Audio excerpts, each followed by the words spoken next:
In almost every nation in the world, illegal broadcasters have made their mark. They've been referred to as clandestine, offshore, bootleg, or simply pirate radio. They've affected change.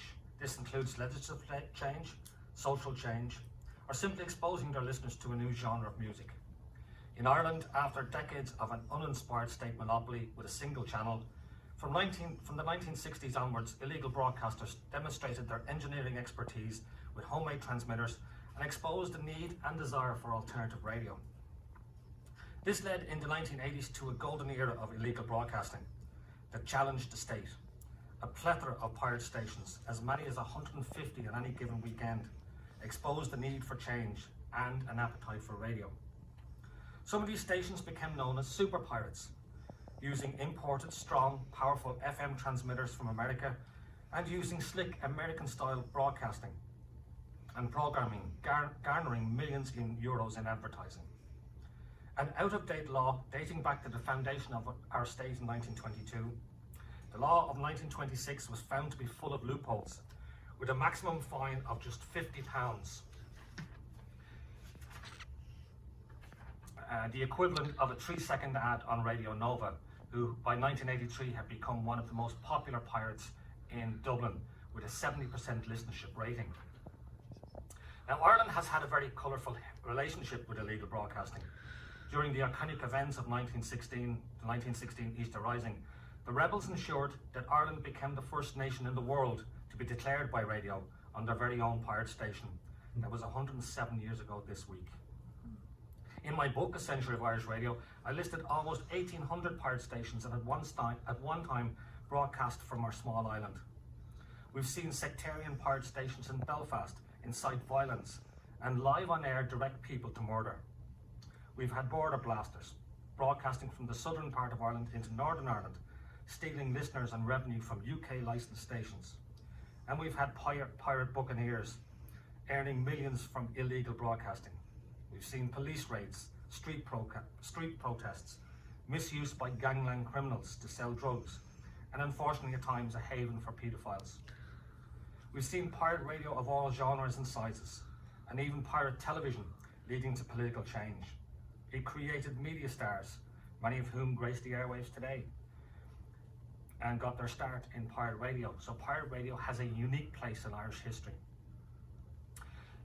The political instability of the 1980s and the numerous changes of government throughout the 1980s, it was not until 1988 when stiffer new anti-pirate laws was introduced, an alternative commercial legal network was established in both radio and television. At this stage, the pirate radio scene abated, although pirate radio continues today in Ireland, but it has returned to the hobby and occasional weekend broadcasts, mainly for genres like dance and garage, which would not get any airtime on the national stations or local stations.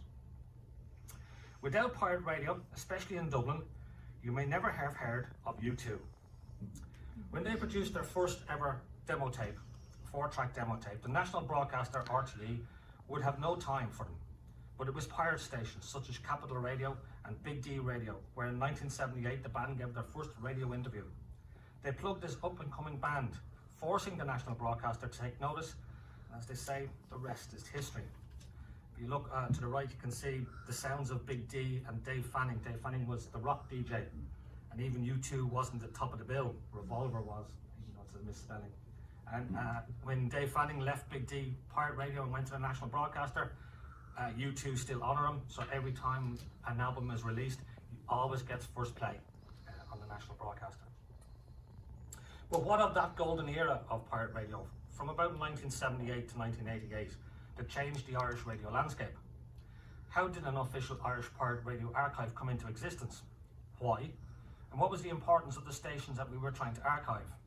Were these broadcasters and the associated industry around the stations to be consigned to history, forgotten? Was their impact on broadcasting and social history of Ireland to be ignored? How were generations of future scholars to analyse and report on these stations, especially as the years moved on? There were a number of fanzines and 2 websites that covered the Irish pirate radio scene. The most comprehensive one was the DX Archive, run by Ian Bigger, Gary Hogg and Ken Baird. You can still find them online today. But these lads were based in Scotland and they made tours of Ireland recording and photographing stations, but they could only do so much. There were two domestic magazines in the 80s, Anorak's Ireland, which had replaced the free radio campaign Sounds Alternative, which was dedicated to the early pirates of the 70s, and the Blackpool-based Anorak's UK, who could monitor many of the east coast of Ireland stations across the Irish Sea.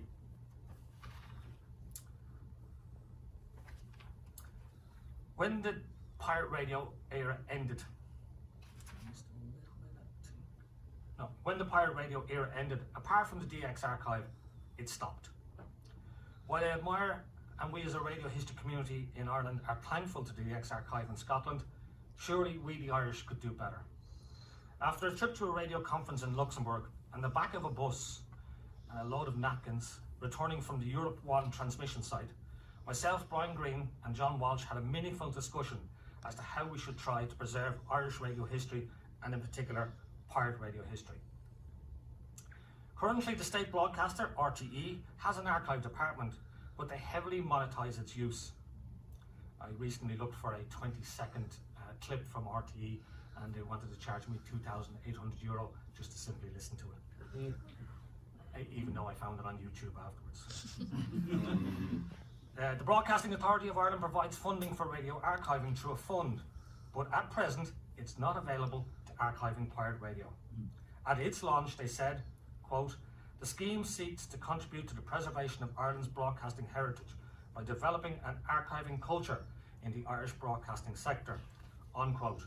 To date, they have only given away €5 million since 2013, and that was to 14 projects, and basically all for the national broadcaster.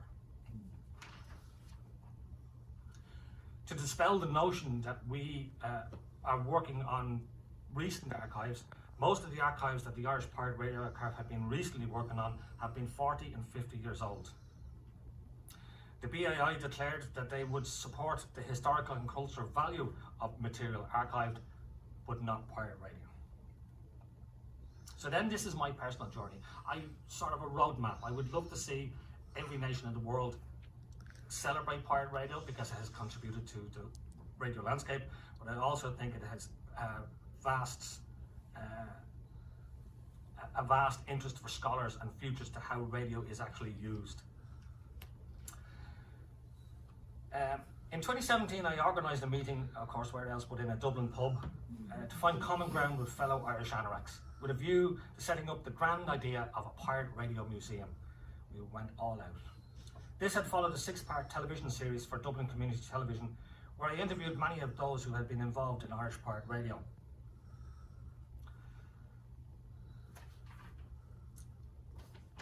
A year later, I embarked on a nationwide tour with an exhibition to commemorate the 30th anniversary of the introduction of the 1988 Wireless Telegraphy Act, which really brought an end to the golden era of pirate radio and the subsequent setting up the independent sector.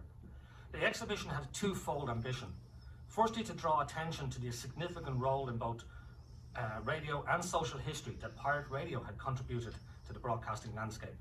And secondly, to seek out an avalanche of archives that remained in private hands. These archives, for many of those who worked on pirate radio, would help to draw a more complete picture of the colossal impact illegal broadcasting had made on the Irish pirate radio landscape. I wanted to educate a new generation of scholars as to the breadth and depth of these illegal broadcasts. I aimed to gather as much memorabilia, both audio and physical, of the period. The exhibits initially consisted of my own personal collection and a small number of collections privately donated to me. One of the centerpieces of the exhibition was a pirate radio transmitter built in a biscuit tin by the late Sean McQuillan in County Monaghan, which was used by the writer Pat McCabe, who wrote Breakfast on Pluto, for his own pirate radio station, Radio Butty. And that reason it was built in a biscuit tin was if your station was raided, you just put the lid on the biscuit tin, disconnected it, stuck it on the shelf, and so when the police come in, would you like a biscuit? And they never really looked for it. I mean, you can even see in the bottom 2 little fans on it. So it was mobile. The response and interest to the exhibition going around the country was a real sense of nostalgia. I visited Tala, the first exhibition, Cork, Waterford, Dungarvan, Limerick, Galway, Carlow, and at the Dublin City University, where it became the centre of press attention when one of the candidates in the then Irish presidential election and former pirate broadcaster Gavin Duffy visited the exhibition. As an amateur radio historian, I'm really an anorak and a curator. I quickly realised that the donated material required expert curation, storage and digitisation.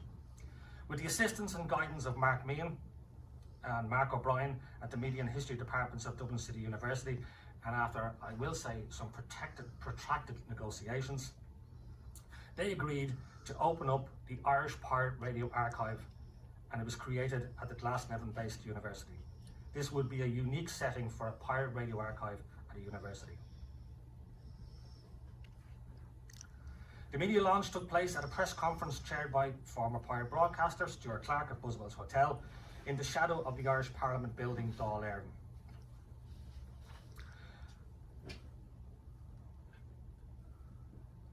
This was followed by another unique event held at the Ballsbridge Hotel, an oral history day.